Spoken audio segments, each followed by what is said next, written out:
warahmatullahi wabarakatuh. Jumpa lagi di channel Babe Rahman, channel yang senantiasa memberikan tips dan trik teknik negosiasi kredit macet di lembaga keuangan. Bapak Ibu, kali ini kita akan bahas pertanyaan dari Ibu Ica di Pamekasan, Madura.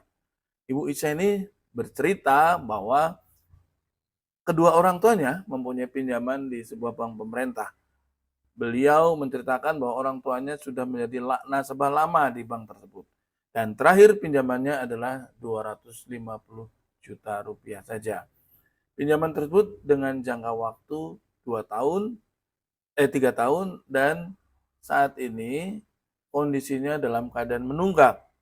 Nah, setelah beberapa kali mengangsur, rupanya ayah beliau sakit-sakitan dan pada akhirnya meninggal dunia. Jadi sekarang kondisinya debiturnya atas nama bapaknya sudah dalam keadaan meninggal dunia dan dalam keadaan menunggak. Kemudian oleh ahli waris, oleh Mbak Ica ini disampaikan ke pihak bank bahwa saat ini bapak beliau sudah meninggal dunia. Kemudian beberapa waktu kemudian pihak bank memberikan jawaban bahwa pinjaman tersebut tidak bisa diklaim asuransinya karena menurut bank pinjamannya menunggak. Tidak bisa diklaim karena alasannya menunggak. Nah, Ibu Ica ini kemudian menanyakan kepada saya apakah seperti itu peraturannya, ketentuannya seperti itu. Sementara di sisi lain juga oleh pihak bank ahli waris diminta untuk melunasi sisa pinjamannya. Dan di ultimatum paling telat akhir Agustus harus sudah lunas. Bila tidak, maka agunan akan dilelang. Sisa pinjaman, kalau menurut surat yang di foto dikirim kepada saya itu hanya 77 juta rupiah saja. Dan ada tunggakan bunga dan denda hampir sama dengan 75 juta. Sekitar 150 juta jadinya. Nah, itu harus dilunasi sebelum akhir Agustus bulan depan. Kalau tidak, maka akan diajukan proses lelangnya. Sehingga saat ini Ibu Ica ini panik karena yang bersangkutan sebagai anak tertua saat ini harus menanggung biaya pendidikan adik-adiknya dan menanggung kebutuhan hidup orang tuanya gitu. Jadi mereka merasa untuk biaya hidup sehari-hari saja berat karena dia selain untuk keluarganya sendiri juga menanggung biaya adik dan orang tuanya. Saat ini sebenarnya beliau menghendaki kalau boleh diangsur setiap bulan 1 juta rupiah sampai lunas. Karena kemampuan beliau saat ini baru sebesar itu. Tapi nampaknya pihak bank nggak mau menerima. Pihak bank maunya harus dilunasi saja. Baik Bapak Ibu, kita akan bahas satu persatu ya. Saya agak heran ya, kenapa pihak bank menyatakan bahwa klaim asuransinya itu ditolak atau tidak keluar karena pinjamannya menunggak. Jadi asuransi untuk kredit itu ada beberapa ya, tapi yang sering dilakukan oleh pihak bank itu adalah asuransi kredit. Ada asuransi kebakaran, itu bila agunan yang dipakai adalah tempat usaha. Jadi biasanya mereka asuransi kebakaran disertakan asuransi kebakaran tujuannya supaya bila terjadi sesuatu kebakaran dengan kiosnya atau agunannya itu mendapatkan klaim asuransi. Nah, kita akan bahas ada dua asuransi yang kadang masyarakat menilainya itu sama. Ada asuransi jiwa, ada asuransi kredit. Nah, kalau asuransi jiwa berarti bila terjadi musibah meninggal dunia terhadap debitur tersebut di dalam kurun waktu pinjaman, maka pihak bank akan melakukan klaim asuransi ke pihak asuransi. Nanti pinjamannya akan dilunasi oleh pihak asuransi. Jadi syaratnya adalah debiturnya meninggal dunia, satu ya. Yang kedua, dalam kurun waktu pinjaman. Jadi kalau kurun waktunya misalnya katakan 3 tahun, misal dari 5 Januari 2024 sampai 5 Januari 2027. Maka bila terjadi meninggal dunia dalam kurun waktu tersebut, sekalipun pinjamannya menunggak, maka pihak bank tetap bisa melakukan klaim asuransinya. Karena syaratnya, satu, meninggal dunia, dua, dalam kurun waktu perlindungan. Ya, kurun waktu perlindungan itu kalau dalam kredit artinya dalam jangka waktu kredit tersebut. Jadi tidak ada syarat tidak menunggak. Sekalipun menunggak harusnya bisa diklaim.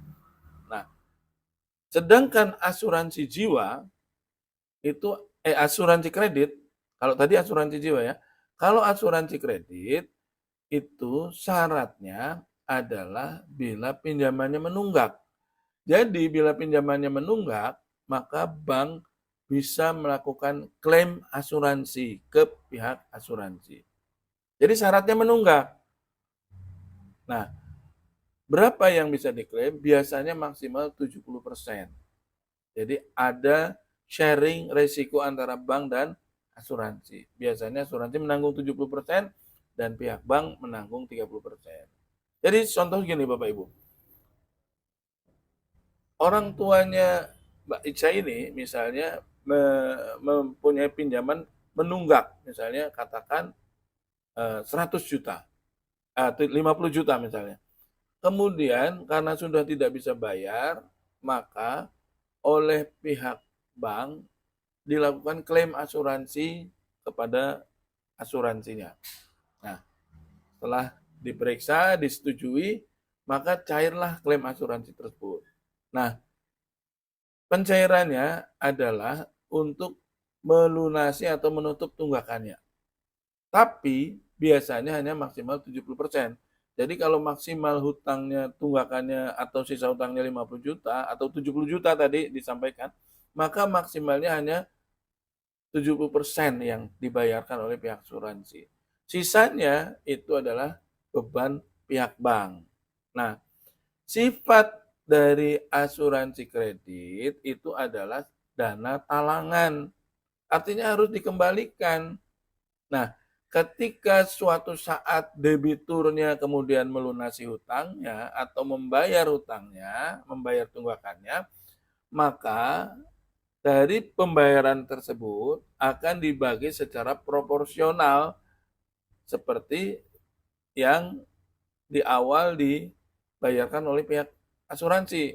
Misalnya sepakatan 70% dan 30% beban bank. Maka dari pembayaran debitur tersebut yang 70% dikembalikan ke pihak asuransi. Sedangkan yang 30% itu masuk ke bank. Kayak gitu.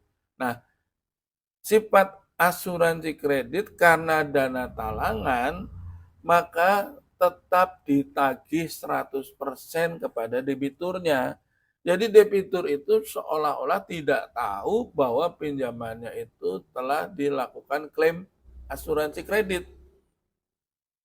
Kayak gitu. Jadi tahunya bahwa dia memang masih sebesar sisa tunggakan yang belum dia bayarkan gitu. Ada beberapa bank yang secara transparan itu menyebutkan, misalnya gini, surat tagihan. Tagihannya katakan 100 juta rupiah atau tagihannya katakan 30 juta rupiah. Kemudian subrogasi 70 juta rupiah. Total tagihan 100 juta rupiah. Nah, nama subrogasi itu, kalimat subrogasi itu adalah klaim asuransi kredit yang telah dibayarkan oleh pihak asuransi dan tetap ditagihkan kepada debiturnya. Makanya mereka sebutkan namanya subrogasi. Ya, subrogasi itu kan pengalihan hutang, ya pengalihan hutang. Jadi klaim asuransi kredit yang dilakukan oleh bank ke asuransi itu dianggap pengalihan hutang karena hutang Bapak Ibu itu sudah dibayarkan oleh pihak asuransi tersebut. Makanya kenapa? Karena sifatnya dana talangan, maka mereka menganggap itu sebagai subrogasi. Yang artinya kalau dibayarkan maka harus dikembalikan kepada pihak kreditur yang baru. Pihak asuransi tersebut dianggap sebagai kreditur yang baru. Seperti itu ya Bapak Ibu ya. Nah, makanya sering ada pertanyaan kepada kami, Pak, kami ditagih pinjamannya 100 juta, tapi setelah kami cek melalui Slik OJK, hutang kami sebenarnya cuma tertulis 30 juta. Kenapa bisa selisih begitu banyak, Pak? Seperti itu. Nah, itu ada kemungkinan yang terjadi adalah subrogasi ya Bapak Ibu. Seperti tadi yang saya ceritakan. Jadi, memang secara real sisa hutang Bapak Ibu di bank tersebut sebenarnya tinggal 30 juta. Secara real ya. Makanya kenapa di OJK munculnya juga 30 juta. Yang 70 juta itu karena sudah dibayarkan oleh pihak asuransi, itu mengurangi hutang Bapak Ibu. Makanya kenapa Bapak Ibu kalau tujuannya menanyakan slik ke OJK itu bukan untuk kemudian mempedomani angka yang di OJK itu sebagai angka yang harus dibayarkan. Jangan selalu seperti itu. Ya, karena bisa jadi memang pinjaman Bapak Ibu itu dilakukan klaim asuransi kredit. Jadi pedomannya tetap pada tagihan yang dibuat oleh bank, ya. Pegangannya itu karena Bapak Ibu berhutangnya pada bank, sedangkan OJK itu hanya menyajikan data. Data pun itu yang buat adalah pihak bank. Kayak gitu ya.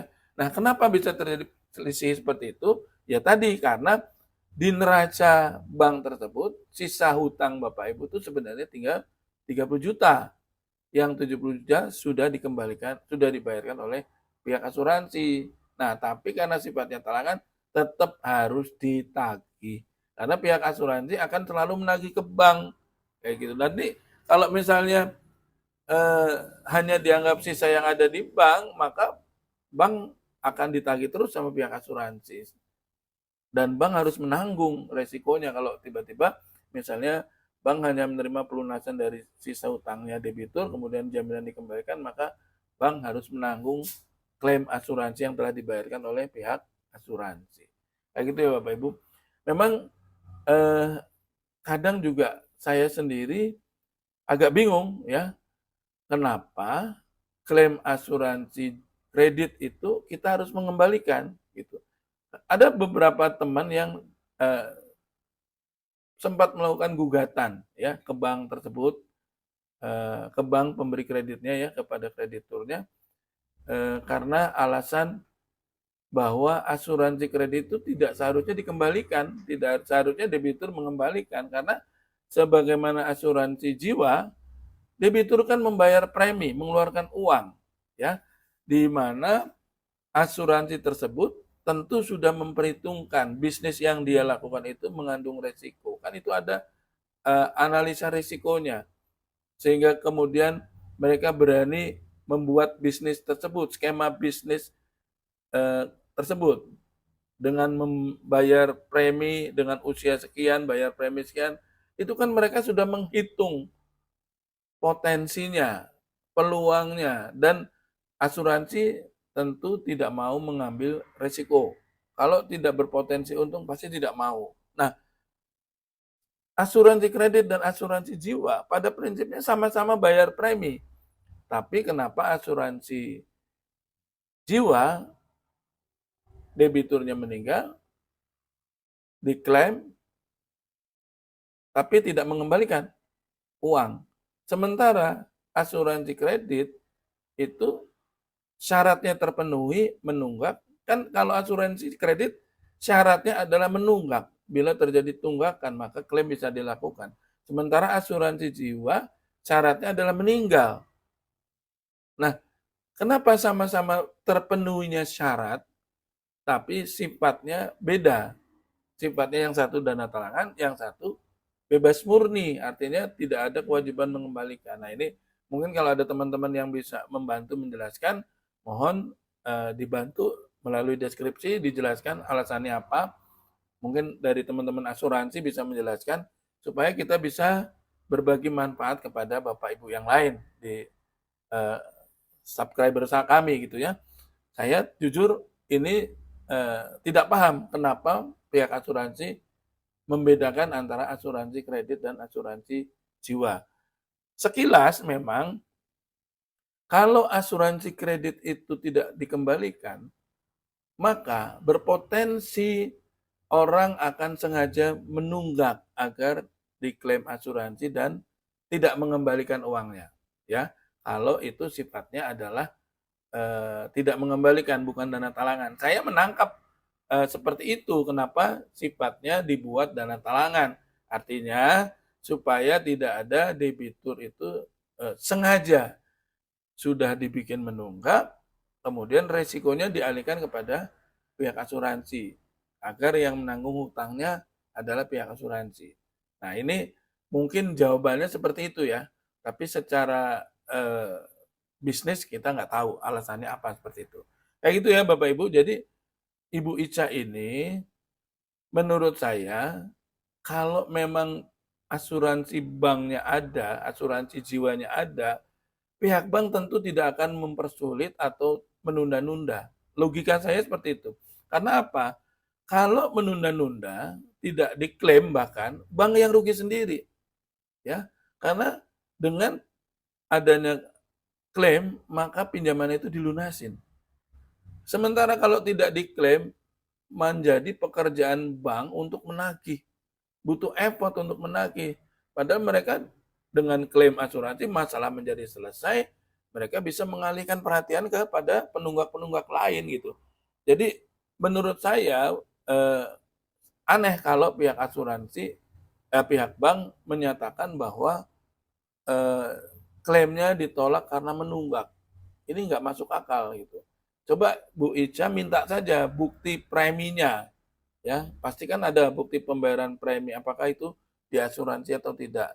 Mungkin mereka menjawab asal sekenanya aja, menganggap Bapak Ibu menganggap Bu Ica ini sebagai orang kampung yang nggak berpengalaman, nggak berpendidikan sehingga disepelein gitu. Harusnya dijelaskan secara terbuka bahwa memang tidak diasuransi jiwa seperti itu, cukup dijelaskan seperti itu.